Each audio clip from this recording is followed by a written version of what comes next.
আগের ক্লাসগুলোতে কি করেছি না এই পার্সেন্টেজ থেকে নাম্বারটা বের করেছি। এখানে দিয়েছি কি দেখো যে 16 যদি অ্যাড করা হয় তাহলে নাম্বারটা নিজে নিজে কি হয়ে যাবে না 140% হয়ে যাবে। তো 140% মানে কি সেটা আগে দেখি। 140% অর্থাৎ 140/100, তাহলে কাটাকুটি করলে 2 7 14, 2 5 10, ফ্র্যাকশনে দাঁড়াচ্ছে কত না 7 5। আগের ক্লাসেও কি বলেছি না এই যে 5টা, 5 কি না 5টা হচ্ছে অরিজিনাল নাম্বার। ক্লিয়ার?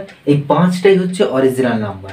কিন্তু আমার এখানে কি দেওয়া আছে না 16 অ্যাড করার পরে ওই জিনিসটা আসছে, অ্যাড করার পরে কিন্তু 140%, 140 মিনস এই 7 পার্টটা আসছে।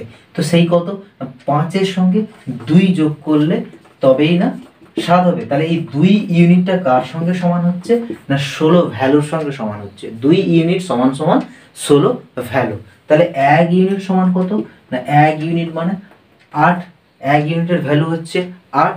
তাহলে আমার জানতে চাইছে কত না এই অরিজিনাল পার্টটা অর্থাৎ 5 ইউনিট। তাহলে 5 ইউনিট সমান কত না 8 5 40, এটাই অ্যান্সার।